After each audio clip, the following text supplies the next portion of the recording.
Está en Río de Janeiro Santiago Pérez, nuestro próximo entrevistado. Él nos va a hablar de la situación actual en Brasil y bueno, dado que es un espectador privilegiado, lo estamos convocando. Santiago es licenciado en Relaciones Internacionales, analista político, columnista de más de 10 medios del mundo de habla hispana y corresponsal en Brasil, justamente. Buenas tardes, Santiago, bienvenido a Clase Ejecutiva Radio. Mae Pérez Manoilef te habla. ¿Qué tal? Buenas tardes, muchas gracias por la invitación. Bueno, sos también dueño del blog www.equilibriointernacional.com.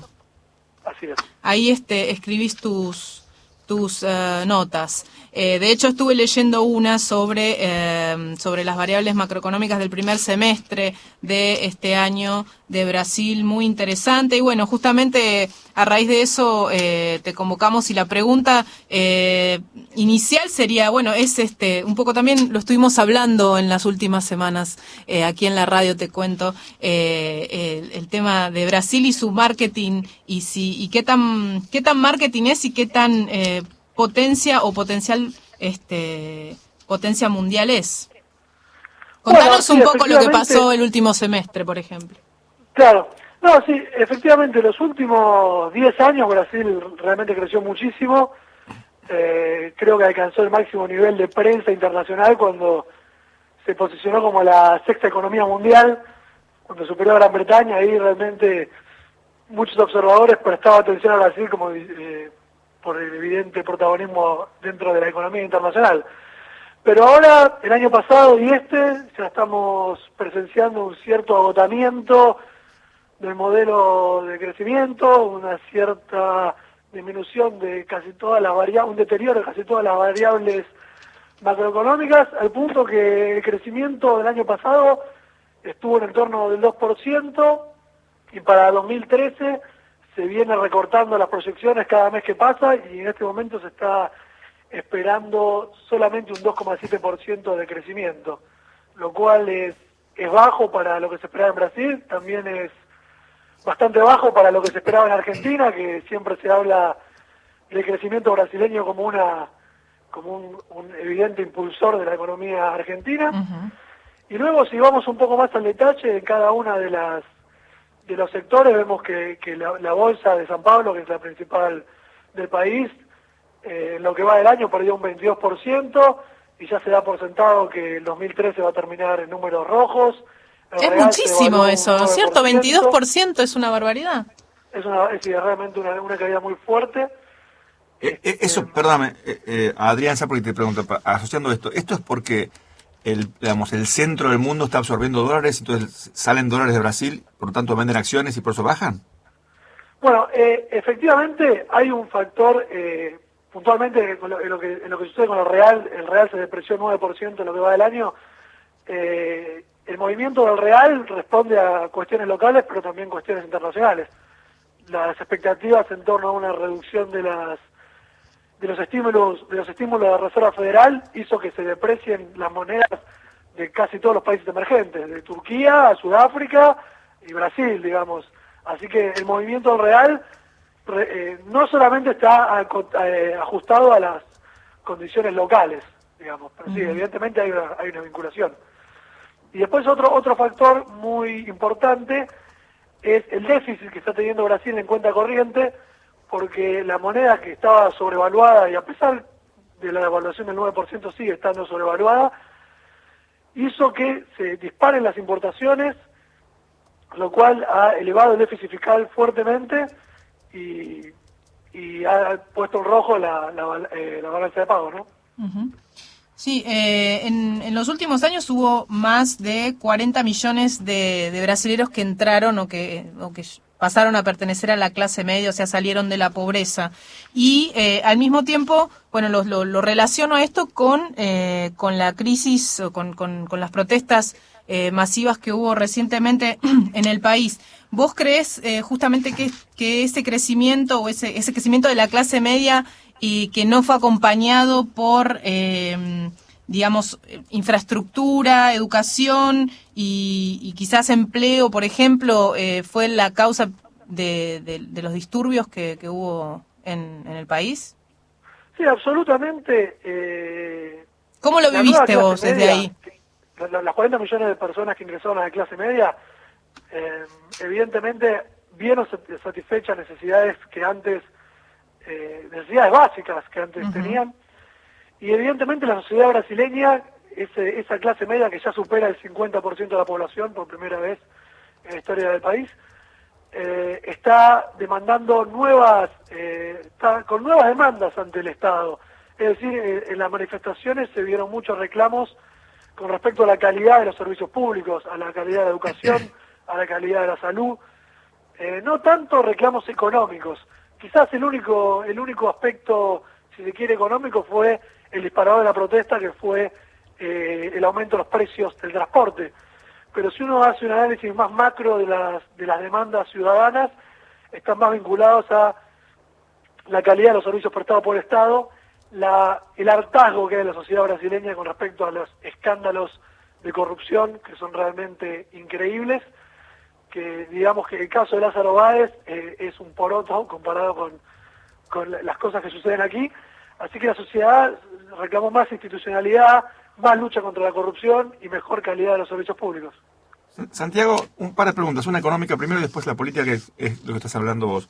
La económica es, ¿cómo se entiende un país que ingresó al mercado 40 millones de personas, nunca tuvo un boom de crecimiento tan grande? O sea, viene creciendo, pero más bien lento. De hecho, crecía más lento que Argentina. No, ¿Cómo estas 40 millones de personas, que para un país de 200 y pico es un número muy significativo, no impacta eso en el aumento del PBI? O sea, no entiendo bien la matemática de eso.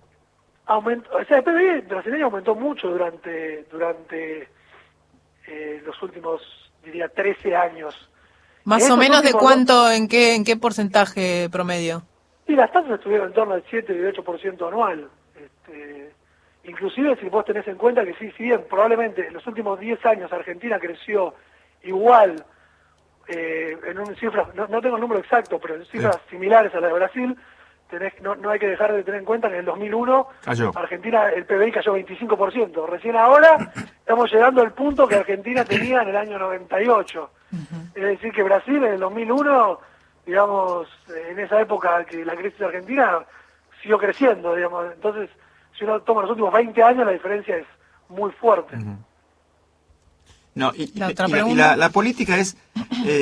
en Brasil se habla de reforma política, o sea, aparentemente hay bastante divorcio entre la gente y los políticos. Los políticos tienen esto que vos decís, corrupción. Hay como una, no sé si casta, pero un grupo político que manejan las cosas entre ellos. Ahora están prometiendo alguna reforma. Ahora, ¿hay alguien que está promoviéndola, que realmente haya una reforma, o es la gente que se queja y nada más?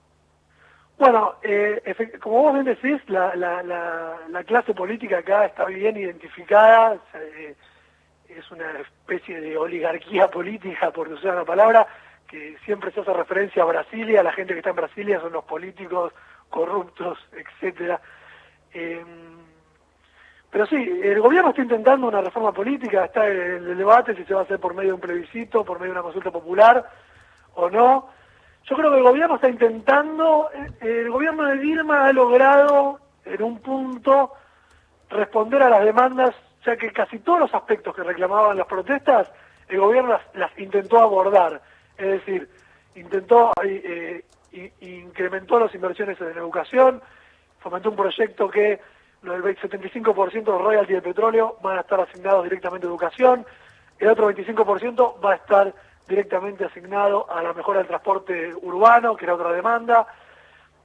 Hay un proyecto de ley que se llamaba PEC 37, que buscaba recortar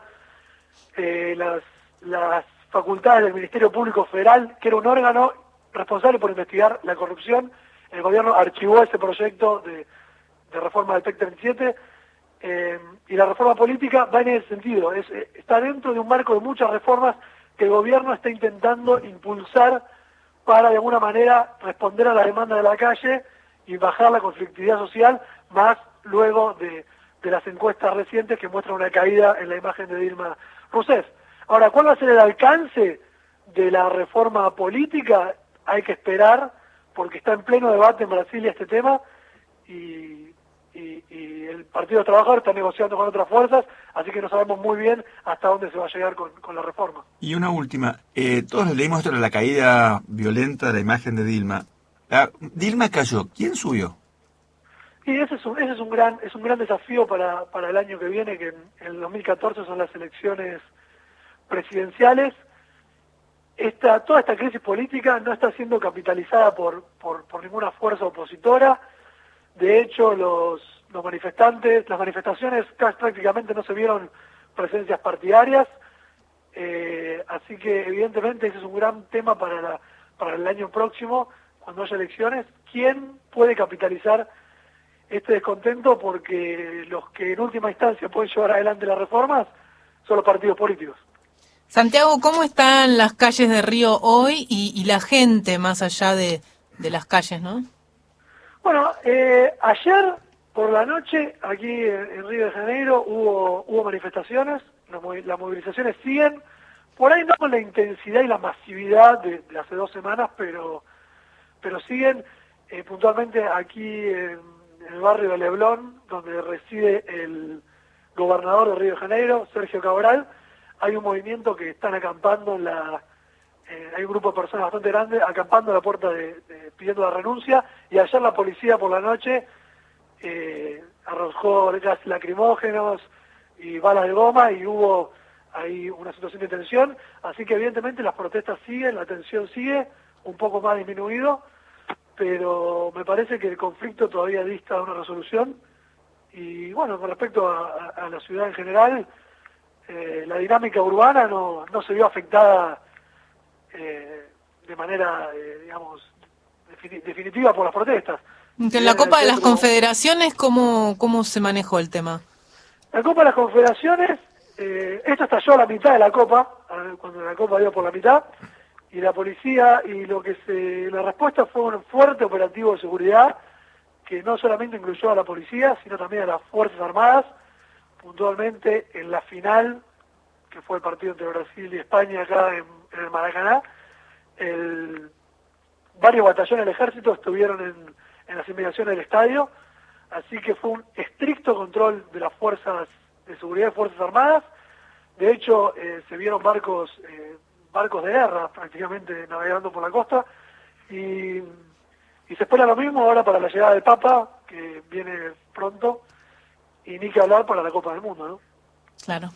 Bueno, Santiago, muchísimas gracias por tu visión ahí de primera, espectador de lujo, como te dije antes, y bueno, seguramente nos vamos a estar hablando próximamente también, porque siempre con los buenos entrevistados nos gusta volver a convocarlos. Así que bueno, en este caso te deseo buen fin de semana y bueno, que la pases bien.